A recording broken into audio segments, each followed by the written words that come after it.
Bueno, arrancamos nomás. Neta. Bueno, la idea, como les decía, si bien somos los que organizamos este ciclo de seminarios, no es que pusimos nuestra charla por ser dueños del juguete, sino porque no había otra charla de investigadores. Así que bueno, animamos al resto a presentarse. Ahí fue una situación igual un poco como anillo al dedo. Justo venimos trabajando con tiburones hace bastantes años ya, en ecología de tiburones, y no, la verdad no habíamos tenido la oportunidad hacia adentro de contar en qué veníamos trabajando. Entonces, y como estas semanas pasadas hicimos una especie de denuncia pública sobre matanza de tiburones, hubo muchas consultas, muchas preguntas, ¿no? De quiénes éramos, qué hacíamos, qué sabíamos, qué no, qué se podía hacer, y dije, bueno, este es el momento para preparar una charla y salir a contar. Entonces, bueno, el objetivo es contarles los últimos 6 años de experiencia de laburo en Península Valdés, específicamente en Caleta Valdés. Fue allá por el 2015 que nos largamos a trabajar. ¿Está grabando aún, no? Sí, sí, vamos. Está grabando, sí. Ahí, Lo que Bueno, sí, Ale, se están viendo tus dos pantallas, no estás en presentación completa. ok. Perdón, sí, desconecto que tengo puesto el segundo La monitor. Claro, la de moderador se ve. ahora sí, ahí ¿Ahora sí? estamos. ¿Sí? Ahora sí. Bueno, antes de ese inicio fuerte en Península Valdés de trabajo, hicimos una primera experiencia a partir del 2011 en ecología de tiburones. La verdad que en ese momento no teníamos noción de si se podía trabajar a campo, digamos, con tiburones vivos, que uno los capture o no, o los filme o lo que sea, pero tome datos del medio. Y fuera de los compromisos académicos, ¿no? De doctorados, postdoctorados, carreras de grado, tesis, hicimos un primer plan de marcación del cazón en el Golfo Nuevo. Eso fue gracias a la experiencia de Inés Elías, a pruebas experimentales de pesca de cazón que hubo en los 90, y que los pescadores nos transmitieron un poco su experiencia, y nos animamos, y bueno, fue un empezar una línea de trabajo que no sabíamos cómo nos iba a ir. Empezamos tratando de estimar la abundancia relativa de los cazones a lo largo del año, y tratando de entender, además de cazones, qué otras especies había, sobre la estructura poblacional, qué sexos, en qué momento del año, cosas básicas, ¿no? Porque la verdad que no sabíamos nada. Después de bastante esfuerzo y después de bastante laburo, hicimos dos publicaciones, una donde describimos el patrón estacional. Los cazones llegan al Golfo en gran medida durante el verano, en la época más cálida, y el resto del año baja mucho la abundancia y solo quedan algunos machos adultos. Esto tiene que ver con un patrón de migración diferencial de la especie en el mar argentino. Había una hipótesis hasta ese momento, sin una prueba exacta, de que las hembras pasaban la época fría en el norte del país y en el sur de Brasil y en las aguas uruguayas. Y en este proyecto tuvimos la suerte de tener recapturas de animales marcados en Mar del Plata, Necochea, y también en la frontera de Brasil y Uruguay, en zonas profundas. Pudimos aportar, que es el segundo paper que se muestra ahí, una prueba directa de lo que era esta hipótesis de migración, ¿no? Que se trataba de una sola población y que migraba a lo largo de toda la costa. Pero bueno, en definitiva ahí como que aprendimos a pescar tiburones, a liberarlos en buenas condiciones, pusimos a tiempo, bueno, ¿cuánto tiene que estar un espinel para que el tiburón esté en buenas condiciones? Fuimos aumentando cada 10 minutos el tiempo de calado, hicimos una experiencia. Esa experiencia nos sirvió para hacer el segundo paso y más fuerte, que fue empezar a trabajar, también siguiendo cuentos de pescadores, cuentos de personas como Bobby Taylor, que nos contaba, ¿no? Que en la época de Esquila solían ver tiburones en las caletas, no solo en Caleta Valdés, sino en Caleta Malaspina, y que bueno, que era algo que estaba ahí, que no se sabía bien ni cuándo, ni cómo, ni qué magnitud, pero estaba. Entonces nos largamos a trabajar en la zona de Punta Bajos. Como ven en el mapa, a ver, pongo un lásercito. Punta Bajos está en Península de Valdés, en la cara este, y está dentro de la caleta Valdés. Es más o menos 42 grados y medio de latitud sur. Punta Abajo, acá hay una foto nocturna. La luz que se ve al fondo es el puesto de guardafauna de Caleta Valdés. Acá hay una casa que hizo la provincia en la década del 70 que nunca se utilizó, una ruina prácticamente, pero nos sirvió para montar una especie de laboratorio, refugiarnos del frío, cocinar algo y demás. Acá la luz que se ve en esa puntita de la luz de la punta abajo es nuestro lugar de laburo, ¿no? Es donde calamos espineles, tiramos líneas con anzuelos, de donde salíamos con el bote ahí enfrente a tirar cámaras con cebo para también tomar medidas que ahora les voy a contar. Ese faro, esa playa está dentro del faro de Punta Abajo, que está al medio de lo que es la Caleta Valdés, y es un área de la Armada. La Armada tiene el terreno del faro y 40 hectáreas circundantes. Eso está al lado de la ruta que conecta Caleta Valdés, o sea, el puesto de guardafauna de Caleta Valdés, con Punta Norte.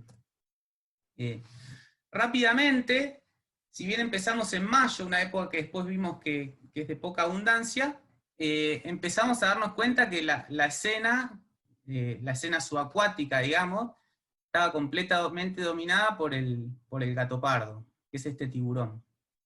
Es un tiburón que conocíamos muy poco, a excepción de lo que sabíamos de ecología, gracias al trabajo de Luis Lucifora en Bahía Negada, de Paula Cedrola en Puerto Deseado, y después cosas básicas, biológicas o reportes, pero bueno, sabíamos muy poco de este animal. Como les decía, empezamos a trabajar con cámaras con cebo, y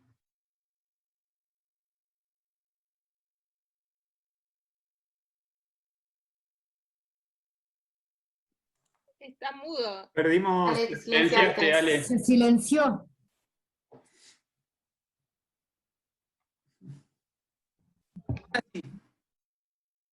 ¿así? Llegamos hasta que dijiste cámaras con cebo. Bueno, eso les decía, que en ese inicio aplicamos 3 técnicas principales para estudiar el patrón de abundancia relativa a lo largo del año. Íbamos cada 2 meses a trabajar, y describir un poco qué había al principio. Después nos dimos cuenta que prácticamente solo había gato pardo, en tiburones se refiere. Con esos primeros años de trabajo, yendo cada 2 meses al lugar, pudimos describir un patrón estacional muy marcado, con un pico en primavera, un pico de abundancia muy notorio en primavera, una época de disminución en otoño, un mínimo durante el invierno, y después otra vez un aumento de la abundancia durante la primavera. Esto lo pudimos ver durante 3 años, y después simplemente mantuvimos trabajo durante la primavera para aumentar el número de animales marcados. Perdón, Bueno, de las capturas, de medirlos y pesarlos en la costa, nos encontramos con una estructura poblacional con una alta proporción de adultos. Las líneas grises son de las hembras, es una especie que las hembras son mucho más grandes que los machos en largo y en peso.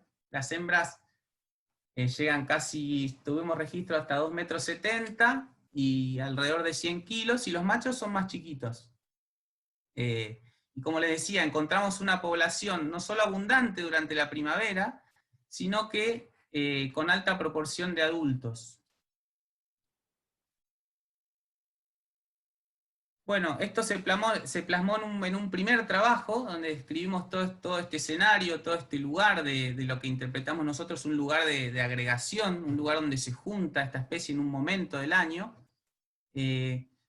Fue un trabajo, o sea, que tuvo mucha información. Por ejemplo, ahí hay una foto que estamos pesando individuos. Si bien fue un trabajo bastante difícil, pudimos hacer una relación de largo peso de la especie. Hasta el momento Paula Cedrola había podido hacer algo con tallas con juveniles, y nosotros con datos de neonatos hasta los bichos más grandes de la población pudimos aportar también información básica de la especie.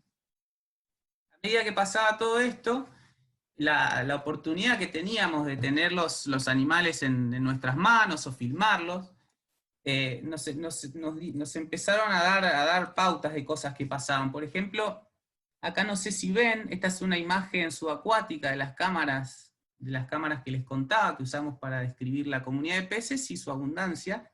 Se ve la aleta pectoral rayada, acá que se ve mi mano, y con una flecha negra se indica una lastimadora muy fuerte que tiene acá. Esto se debe a que los machos, en el momento que copulan a las hembras, las sujetan con la boca de las aletas, por eso se producen estas lastimaduras. Tuvimos la suerte que en el medio de todo esto llegó Cintia Agruch a la zona con toda su especialidad en tiburones, en cuestiones fisiológicas, de hormonales, y desarrolló toda una línea de trabajo sobre la actividad reproductiva a partir del análisis de hormonas. Lo que vimos es que hay una sincronía entre parte de las hembras, justamente las hembras más grandes y más gordas que veíamos, posiblemente por la presencia de ovocitos en su panza, con la época fértil de los machos, e incluso con la presencia de machos fluyentes en el área. O sea, describir a partir de este trabajo el área de Caleta Valles es un área de apareamiento para la especie. O sea, concurren, se agregan en un momento del año machos y hembras para aparearse.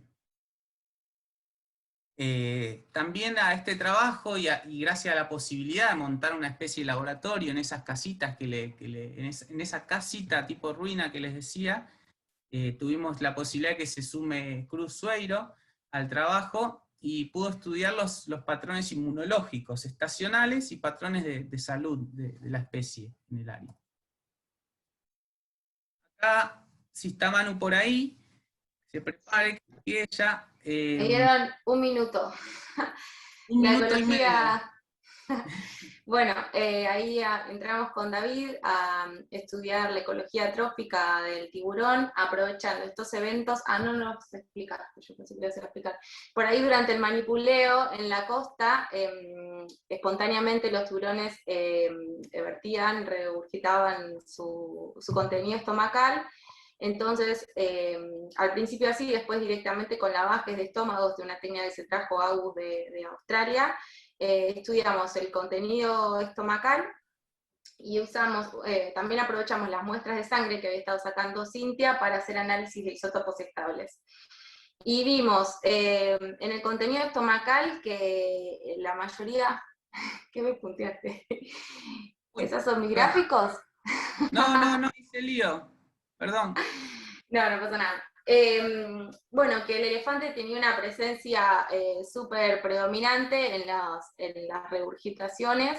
De 65 contenidos que se estudiaron, en 50 estaban presentes, y había mayor número de elefantes presentes en hembras en relación con los machos, es decir, había como una situación de diferenciación sexual. Muchas más hembras regurgitaron elefante, y también esto se dio con mucha más frecuencia, obviamente, en primavera, que es donde están las crías del elefante marino en la caleta. Y luego las muestras de análisis de isótopos estables nos dieron un panorama que esa parte de la población que estudiamos tenía muchísima variabilidad. Esa variabilidad no estaba asociada, no vimos en los isótopos que esté asociada ni con el sexo ni con la estación, pero sí con la talla, específicamente el carbono, y esto podría estar relacionado con un aumento en el consumo de elefantes que tienen unos valores de carbono mucho más negativos, y podrían estar impactando en los valores del tiburón. Pero bueno, lo que esta combinación de técnicas nos permitió ver que no era, no sé, un especialista en elefantes, como sus análisis de contenido estomacal podrían parecer, sino que era un predador bastante variado, generalista, y que evidentemente es capaz de aprovechar con este potencial depredador que tiene la presa más frecuente o más abundante en el lugar donde esté. ¿Listo? Creo que fue perfecto. Bueno, fantástico. Bueno, durante todas estas capturas y liberaciones que hacíamos, obviamente aprovechábamos para marcar, era uno de los objetivos, para estudiar por un lado filopatría, o sea, nivel de residencia, nivel de retorno al mismo sitio, y por otro lado, siempre con la esperanza de que el reporte de pescadores o de la aparición de un tiburón marcado en otro lugar nos empiece a dar pistas sobre la migración de la especie en el mar argentino. Encontramos un porcentaje de recapturas del 11%, que en tiburones es muy alto, es altísimo. Esto nos habla de una especie que con alto tiempo de residencia, nos habla de una especie que permanecía todo el tiempo en la caleta por el tiempo que estaba ahí, no es que al principio fantaseábamos que tal vez entraban a la caleta Valdés con la marea alta y luego se iban, o estaban tiempos muy cortos y luego desaparecían del lugar, pero no, nos encontramos con tiempos de residencia muy altos y de permanencia. Por otro lado, también nos encontramos de las últimas recapturas que tuvimos de animales marcados al principio del trabajo, hace ya más de 4 años, que también, que no solo tienen tiempo de residencia muy altos en el lugar, sino que vuelven durante años al mismo lugar. Después, otra de los brillos, de las pistas, ¿no? que nos dio este trabajo con marca convencional, sucedió que un día, una primavera, marcamos 2 individuos, uno atrás del otro, o sea, sacamos uno, terminamos de sacar ese y al minuto y medio, 2, estábamos marcando otro. Estos 2 individuos fueron recapturados al año siguiente en el mismo lugar con la misma diferencia de tiempo.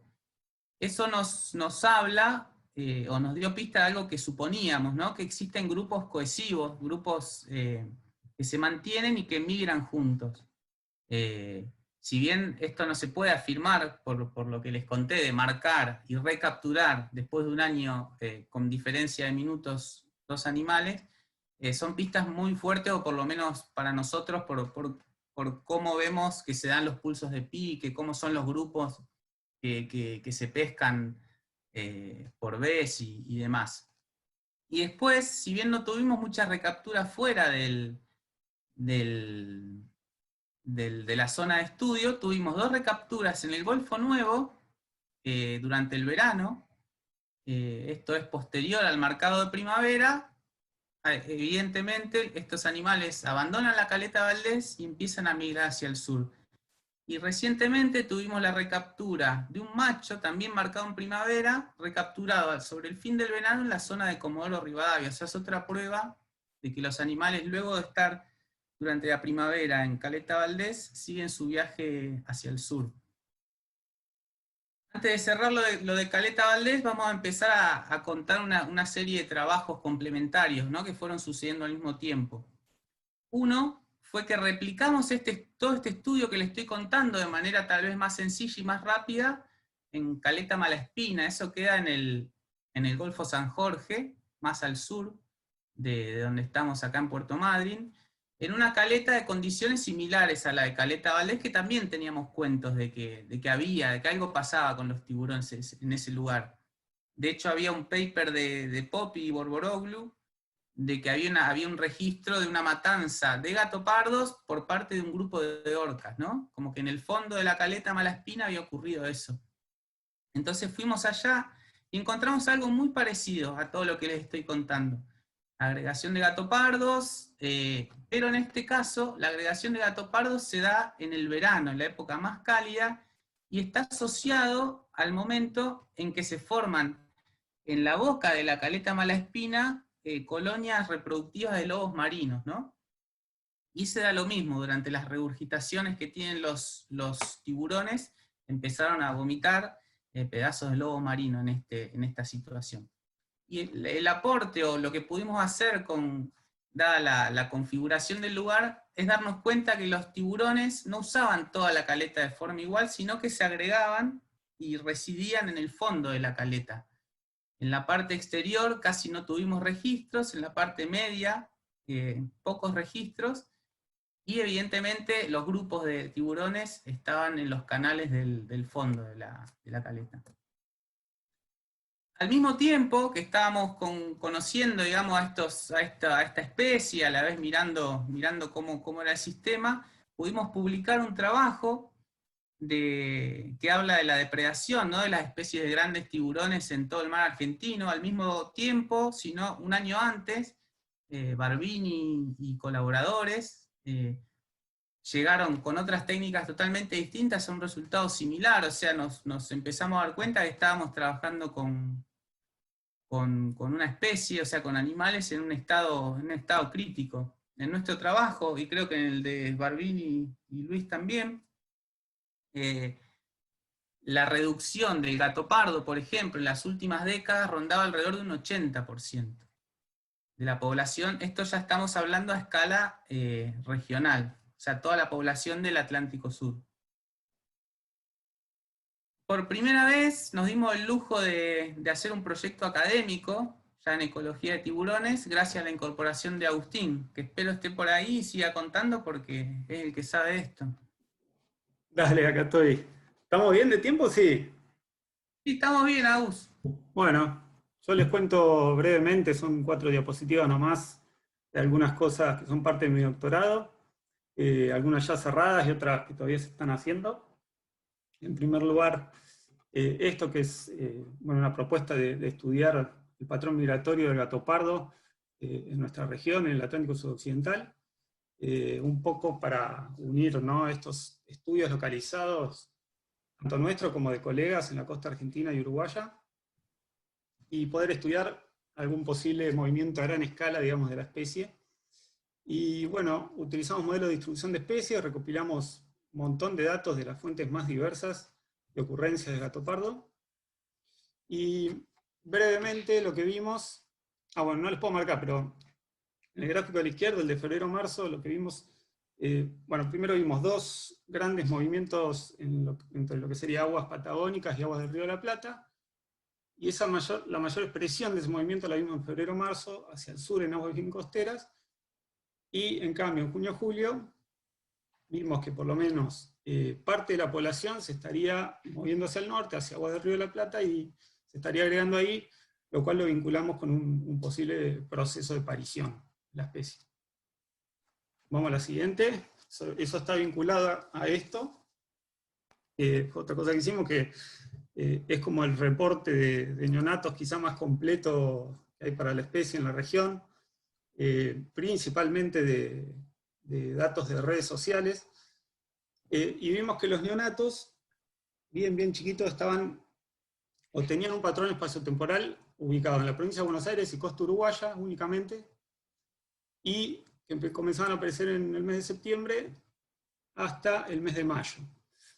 Y bueno, con mayores ocurrencias entre noviembre y diciembre. Eso, como les decía, está vinculado a ese posible evento de aparición y agregación en el Río de la Plata durante los meses más fríos, que bueno, luego daría lugar a que empiecen a aparecer los neonatos, ¿no? Siguiente. También, con la ayuda de colegas del INIDEP, hemos reportado juveniles, en particular una captura muy grande de la especie. Creo que por lo menos de lo que está reportado sigue siendo la captura más grande en un solo evento de pesca en el mundo. Y eso se dio en Punta Rasa, en el Cabo San Antonio, que es al sur de la bahía de San Borombón, en pleno Río de la Plata, digamos, en plenas aguas estuariales del Río de la Plata. Y fueron unos pescadores artesanales con unas redes de enmalle que lo dejaron durante la noche y capturaron esa cantidad de tiburones que ven ahí en la foto, que son alrededor de 100, y son todos individuos juveniles, en tallas realmente muy parecidas. Y bueno, esto da una cosita más iba a decir de eso, que da un poco la idea de, primero que por lo menos juveniles estarían moviendo en grupos grandes, Y segundo, la interacción que hay con las pesquerías, ¿no? En las pesquerías artesanales, por lo menos, si bien no hay una pesquería dirigida, industrial, que esté desarrollada esta especie, sí hay pesca incidental, digamos, en lo que es pesquería artesanal. Y Bueno, finalmente... pues, Ah, gracias. no, pensé Sí, que iba a haber una diapo más sobre lo de Adam y... sí, acá está. Ah, bueno, decilo vos entonces y... Bueno, perdón, Agus, ahí esa mala mía. No, Otro que hicimos, que esto lo llevó adelante Gastón, que es un paper publicado, que me olvidé de ponerlo ahora, aprovechando los cientos de horas de grabación en estaciones con cebo en las dos caletas, describimos toda la comunidad de peces, o por lo menos lo que el método nos dejaba, y bueno, un poco reforzamos la idea de que el gato pardo es una especie dominante en un momento del año, prácticamente la aparición de otras especies es marginal, y después le sigue el pejerrey, es una comunidad de peces muy abundante, pero de muy baja riqueza. Después nos dimos el lujo también de contar con la participación en un trabajo de telemetría de Adam Barnett, que acá está en el bufete de Desempate dando una charla. Mucho no tenemos para contar porque recién acabamos de terminarlo el trabajo hace unos meses y están los datos en análisis. Es un poco entender cómo se mueven dentro de la caleta a escala más fina. Esto es parte del doctorado también de Agustín. Agustín también le sacó provecho a todas estas horas de grabación y de pandemia, haciendo un estudio de comportamiento del movimiento del gato pardo, un movimiento muy inusual, que es de mucha maniobrabilidad, incluso de retroceso, que no es algo común en un pez. Bueno, entonces, la conclusión sobre Caleta Valdés, en contexto de todo lo otro que les conté, es que encontramos un sitio de alta relevancia para la especie, sobre todo por la presencia de adultos y de hembras, en un momento clave que es de alimentación y apareamiento. También encontramos que no era un lugar aislado, si bien teníamos una sensación de mucha abundancia tal vez, es un momento que los tiburones están ahí y son los mismos que posiblemente estén en provincia de Buenos Aires y que después los visitan el Golfo Nuevo y migran hacia el sur. A la vez, como les contaba, encontramos que era una especie de vuelta, que si bien había cierta sensación de abundancia cuando estás en el lugar de trabajo en primavera, es una especie en estado crítico. Y como ya les dije, se trata de una, o muy posiblemente estemos hablando de un mismo stock o una misma población, ¿no? Para Argentina, Uruguay. Durante todo este tiempo de trabajo encontramos, y bueno, también un poco trabajamos, nos ocupamos de eso, de pelear un poco por un reglamento de pesca deportiva. Hoy en la provincia del Chubut, fuera de las áreas protegidas, podés matar todos los tiburones que quieras, podés tener algún tipo de crítica moral o ética, pero no estás incumpliendo ninguna norma. También percibimos que dentro de las áreas protegidas había mucho furtivismo, hay algunas fotos la foto de la derecha es exactamente en el lugar donde trabajamos y hay desparramados unos 10, 15 tiburones destripados.